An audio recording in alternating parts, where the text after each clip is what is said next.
del mundo. Picadito, ahí. Ahí. Tuki, tuki, tuki. En realidad, vamos a decir una cosa. Faltan ¿Qué? 2 semanas para las elecciones de Estados Unidos. Mirá. Pero hay tantas cosas que pasan en el mundo que La no verdad. tienen que ver con Estados Unidos. Y como ya se está discutiendo la hegemonía mundial, no lo vamos a tocar acá. Para esto tenemos una voz contrahegemónica que es el chisme mundial. Es el chisme mundial. Igual estamos ahí con la ONU, si ¿Por se qué? quiere. Porque están 2 noticias la ONU. A ver. La primera, Colombia. Nos Ajá. vamos a Colombia porque empezó la 16ª, ahí está, Conferencia de las Naciones Unidas sobre Biodiversidad, la COP16. La COP16, chiquita. La COP16, ahí sabemos hay distintas COP. La 16 es una de las más importantes porque está la COP29, por ejemplo, y eso.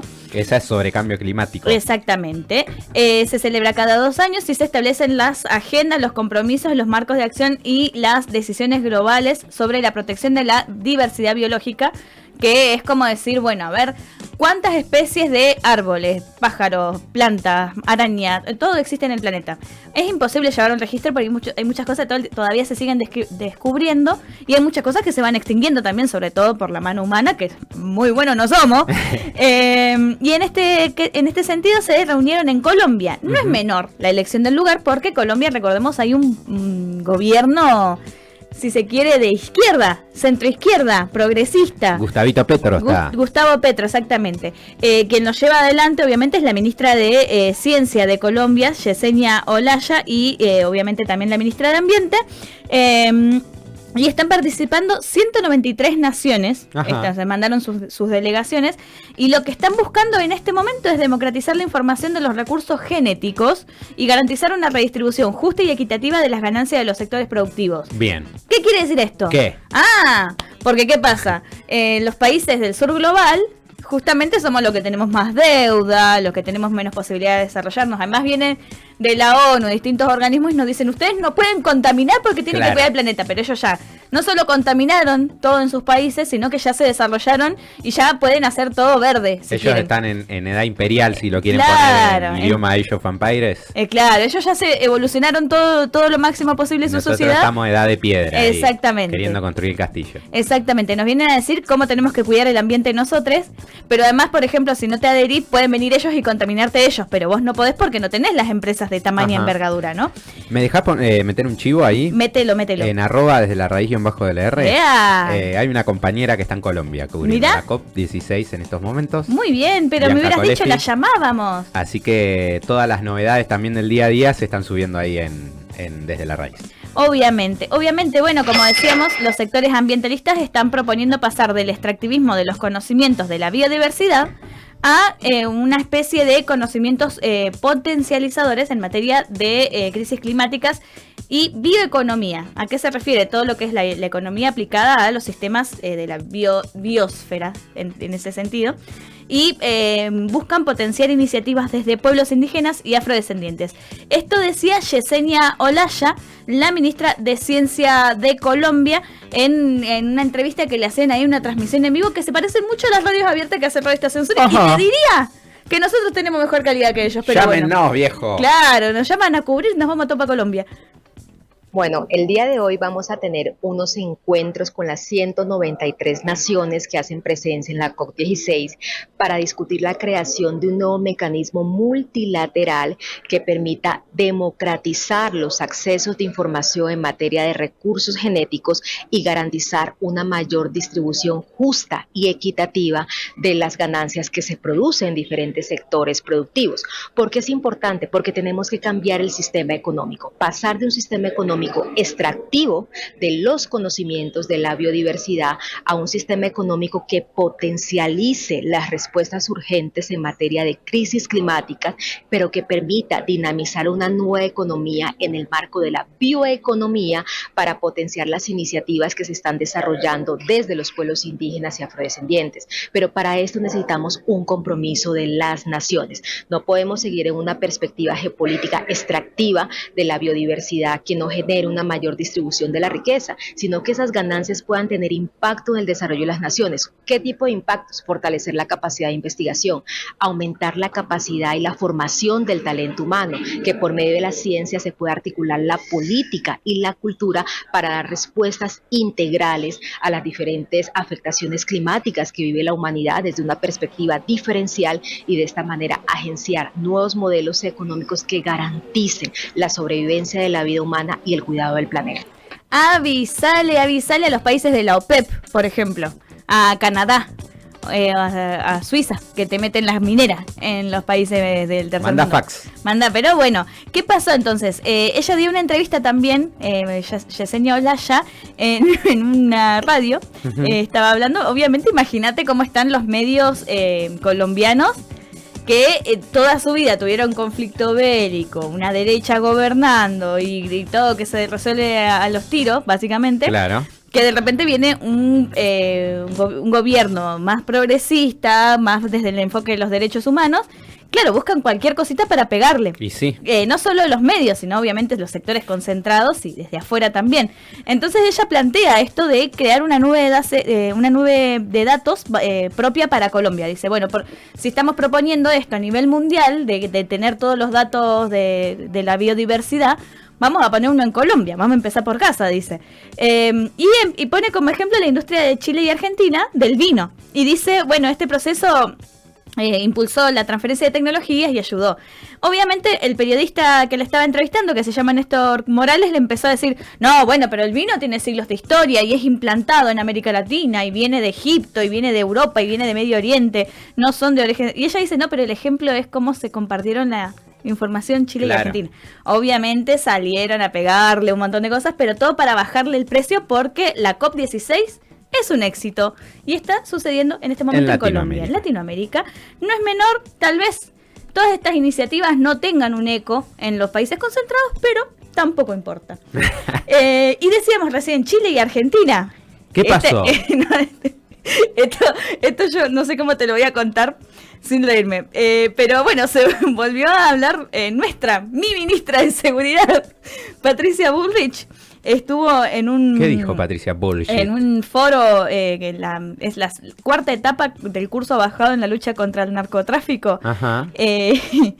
Y allá en Río Negro, ¿viste? Y bueno, esto decía Patricia Bullrich. Vamos con el 2. La situación del vecino país de Chile en seguridad está compleja. Nosotros tenemos que cuidar a nuestras fronteras. Se ha incrementado mucho el delito de personas viniendo de Chile hacia la Argentina. Ha aumentado mucho en muchas ciudades del país la cantidad de personas que entran con inhibidores para abrir rápido los automóviles. Y hay una nueva modalidad de apertura de automóviles que viene de personas que cruzan desde Chile. Ya es la tercera vez que Patricia Bullrich está teniendo problemas por sus declaraciones con Chile. No sé, capaz que no le gusta el vino chileno. Y capaz que no. Y debe tener como ahí en Mendoza tiene bastantes amigos, ¿viste? Cornejo. Bueno, en este foro dijo eso y dijo que bueno, las modalidades delictivas vienen de Chile, desconociendo además que las modalidades delictivas también vienen de otros países y también salen de acá mismo, o sea, también no.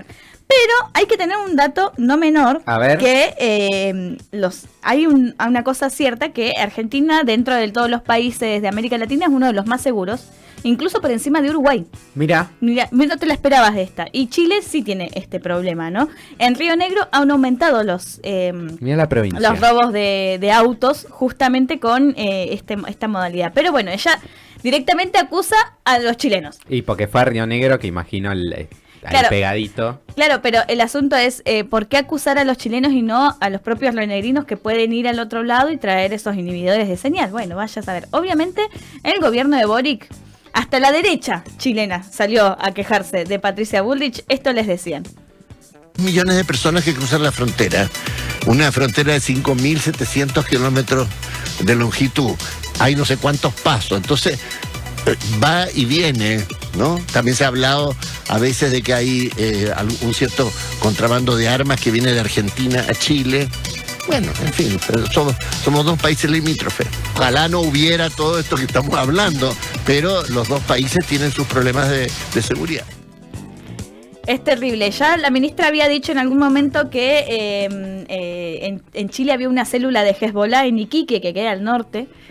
Nada, es tremendo. Bueno, obviamente, como decíamos, hasta la oposición de Boric se enojó con estas declaraciones y genera rispideces que no están buenas, porque compartimos 5.000 kilómetros de frontera. Es una de las fronteras más largas y compartidas del mundo.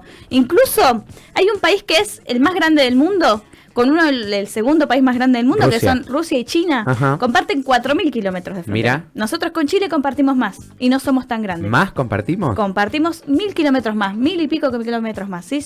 Y eso me da la excusa para irme. ¿A dónde? A Rusia. ¿Por qué? Y sí, ahí con Natalia Oreiro. Porque, mira, a ver, empezó la cumbre del BRICS. Sí. Vamos a hablar un poquito del BRICS, así rapidito. Así, En 1957 nace un economista que se llama Terence James O'Neill, que en el 2001 anticipó que había un grupo de 4 grandes economías que iban a ser las que más iban a crecer en el mundo. Y este bloque estaba compuesto por Brasil, Rusia, India y China. BRIC le puso. Justo en inglés la sigla se da que significa ladrillo. Uh-huh. Obviamente, o bloque, si se quiere.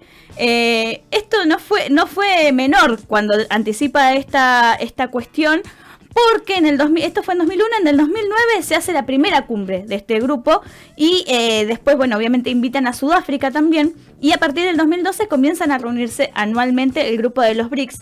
Es un club, es como más bien funciona como un club informal. No tiene el peso de la ONU, no es un organismo político ni tampoco es un organismo económico en sí mismo, pero se juntan. ¿Quién no quisiera tener ese bloque informal igual?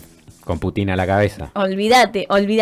Putin como un jefe político que habían dicho en algún momento que estaba solo, aislado. Bueno, vamos a seguir hablando sobre eso, pero bueno, en este sentido vamos a decir, ya son 10 estados los que forman parte, porque a partir del año pasado podríamos haber estado ahí, podríamos haber sido parte, pero Milei dijo... No, con Putin no me junto, con los comunistas chinos no me junto, dijo, y después le fue a llorar la carta. Pero a partir del año pasado, de inicio, del 1 de enero, se sumaron Egipto, que es el país que tiene la segunda mayor deuda con el Fondo Monetario Internacional, Emiratos Árabes, Irán y Etiopía. ¿Qué es lo que hace este bloque político, económico, pero que no es un organismo en sí mismo? Bueno, en este momento son más o menos la mitad de la población del planeta. La mitad de la población del planeta está bajo ese bloque. Ojo. Ojota. Ojalata. Ojito. Ojo de agua. Y acumulan casi el 40% del PBI. Según la revista Bloomberg, que no se la puede acusar de comunista ni de mucho menos, en los próximos 5 años van a ser el principal actor económico mundial, superando incluso al G7, que ese sí es un foro político y económico intergubernamental, que está Alemania, Canadá, Estados Unidos, Francia, Italia, Japón y Reino Unido. El único país que no es de Europa y no es de América es Japón ahí. En este caso, sí, hay muchos países de Asia en el BRICS. Y la Unión Europea es un miembro de facto del G7. Todos los países de la Unión Europea, si bien no tienen delegación, sino funcionan como bloque, como Unión Europea. Estuvieron presentes Xi Jinping, obviamente el presidente de China, que es la primera potencia mundial económica en este momento. El presidente de India, Narendra Modi, que India no es la segunda economía mundial, pero sí está ahí compitiendo con China, con la población, y ya le calculan que en 50 años va a ser la primera potencia mundial. Está también el presidente de Sudáfrica, Cyril Ramaphosa. Solamente no fue Lula por problemas de salud, pero la mandó a Dilma a hablar. Vamos a escuchar ahí la presentación de un medio de comunicación de Euronews sobre los BRICS. Que bueno, justamente los medios están... polémica. ¡Apa! ¡Eso! ¡Qué polémica! BRICS, organizada por Putin en Kazán, Rusia. Tanto Ucrania como Lituania han criticado al secretario general de la ONU por aceptar la invitación de Putin. El titular de Exteriores lituano ha tachado la presencia de Guterres de equivocada, asegurando que aceptar la invitación de un criminal de guerra daña a la reputación de la ONU. Putin se ha reunido con varios líderes de los BRICS como Narendra Modi y Xi Jinping. Otro polémico invitado sorpresa es Recep Tayyip Erdoğan, presidente de Turquía, miembro de la OTAN e históricamente alineado con Occidente. Con el segundo ejército más grande de la OTAN, Turquía demuestra así que tiene otras opciones. La cumbre inquieta a los líderes europeos, pues el club de los BRICS es cada vez más grande y rivaliza con la hegemonía económica occidental. El bloque representa más del doble de la economía de la UE. En la agenda está el sistema de pago alternativo para el comercio entre sus miembros en moneda local para evitar el dólar, además de promover alternativas al orden global liderado por Estados Unidos. Me encanta la cara de Xi Jinping, como onda, qué viejito adorable, el viejito adorable. Jornada laboral de 16 horas. No, pero sí, hay muchas cuestiones. Esto, si querés, un día llamamos a un sinólogo y lo hablamos bien, porque está bueno pensarlo. La jornada laboral de 16 horas. Está bueno pensar. Mira, yo miraba un video, por ejemplo, que decía ¿por qué India, China crecen tanto? Porque no tienen el impedimento, lo digo entre comillas para quien no está viendo por YouTube, de la democracia y de las jornadas laborales. ¿Qué es lo que pasa? En China, por ejemplo, ponen incentivos para que la gente labure más. Claro. O sea, te dicen, bueno, si laburás 8 horas, cobras esto, pero si laburás 10 horas, te regalamos la cena. Y si laburás 12 horas, te llevamos y te traemos hasta tu casa. Y después, bueno, los avances tecnológicos que tienen son una locura. Están 25 años adelantados del resto de Occidente. Uh-huh. No quiere decir esto que estemos ponderando a los chinos, ni mucho menos, sino que es algo que sucede, que tienen una cuestión así. ¿Qué es lo que sucede? Decíamos entonces, la mitad de la población mundial tienen el 33,9% del PBI mundial, el 36,9% del volumen de exportación de todo lo que se produce en el mundo. Obviamente también tiene una producción industrial del 39,3% y en agricultura el terreno cultivado de las BRICS sería casi un 44,7%. Casi la mitad de lo que se cultiva en el mundo lo produce las BRICS también. Son 4.000 millones de personas las que forman parte de las BRICS, no Argentina, por decisión del presidente Milei. Y son países asociados, no es que son miembros. Se postularon y están en lista de espera para que los dejen entrar ahí 30 países. ¡Epa! 30 países. O sea, si se suman un país más ya avanza. Sí, pero bueno, todavía no se sumaron. Datito de color, Claudia Sheinbaum, México. Ajá. No solo no se hizo, o sea, fue como medio como invitada, pero dijeron, no, nosotros nos quedamos acá porque bueno, tienen a Estados Unidos ahí arriba, tampoco les da hacerse los cocoritos. Obviamente le falta elaborar la relación de la población con el PBI mundial y la relación de la población con el volumen de exportación, pero lo que anticipan los economistas del mundo, generalmente la gente que estudia demografía, que al ser tanta la población mundial, es probable que falte muy poco para que pasen a ser el principal bloque político y económico del mundo.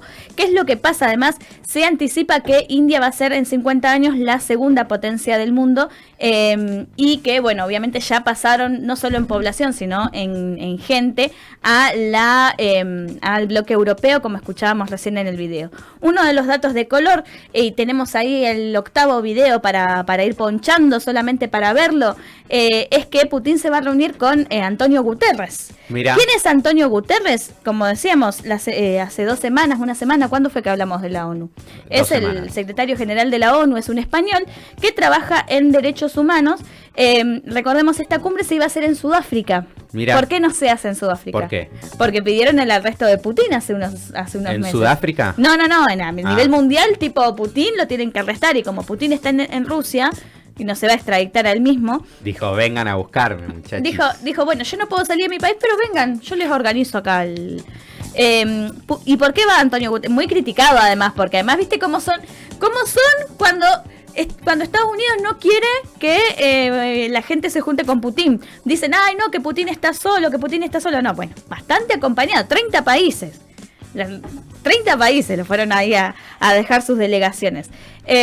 Porque si bien la guerra de Ucrania sigue siendo un tema muy importante, tuvo que salir a decir Antonio Guterres, bueno, pero mira, la mitad de la población mundial está acá, yo tengo que estar ahí, es importante que yo esté ahí. Y además esta reunión era muy esperada también para poder decir unas cosas. Vamos a ir cerrando entonces. Las BRICS no tienen un estatuto o una estrategia definida. No es un bloque que van todos para el mismo lado como la OTAN, por ejemplo. No es un bloque militar tampoco. No tienen alianzas militares. De hecho, China e India tienen muchísimos problemas políticos, muchísimos problemas por su frontera, muchísimos problemas por la exportación. Pero, desgraciadamente, ¿te acordás del tema de la paloma? En India tuvieron secuestrada y encerrada una paloma un montón de tiempo diciendo que era un dron de un espía chino y era una paloma. Era una paloma. Una paloma que andaba ahí. Pero bueno, imagínate con eso, bueno, Putin trata de equilibrar esas tensiones entre China e India. Tampoco tienen presionan a los países miembros para que hagan nada. No sancionan, siempre están buscando el diálogo y la cooperación económica sobre todo, pero también cultural, deportiva y social. Y todos los países son países en desarrollo. No tienen clases medias muy altas. No tienen mucha estabilidad, que yo te diga, bueno, son países que tienen un montón de guita. Pero tienen muchísima gente y muchísimas cosas. Y el dato más importante que vamos a decir acá no va a sustituir a los organismos de créditos, al Fondo Monetario Internacional. De hecho, todos los países forman parte del Fondo Monetario Internacional, pero sí hay como una estrategia a largo plazo de desdolarizar y se empezó a implementar con algo que ya se venía pensando desde el año pasado, que es un sistema de pagos. Mira. No es una billetera virtual, o tal vez sí, una billetera virtual, pero de las BRICS. Una BRICS X. BRICS Pay se Mirá. llama. Llegó después de muchos años. No piensan en una idea común de una moneda común, pero sí poder negociar por fuera del dólar. Esto tiene que ver con que se le impusieron muchísimas sanciones económicas a Putin, se le tratan de imponer sanciones económicas a China, pero al final no se puede. De hecho, hay países europeos que mandan sus exportaciones a una provincia de otro país que en realidad se sabe que las compra toda Rusia. Entonces lo que están haciendo es este sistema de pago autónomo que se anunció hoy no, sino en estas sesiones, para empezar a esquivarle un poquito al dólar. Y como ya no tenemos más tiempo, me parece que es lo que podemos decir en este momento.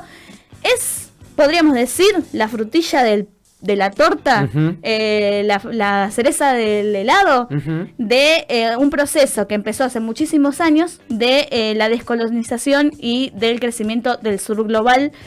Hay que prestar atención a lo que suceda porque no piensan en términos de bloque, no piensan en conjunto, sino que se dan estrategias para seguir negociando en una multipolaridad que ellos mismos la reflejan.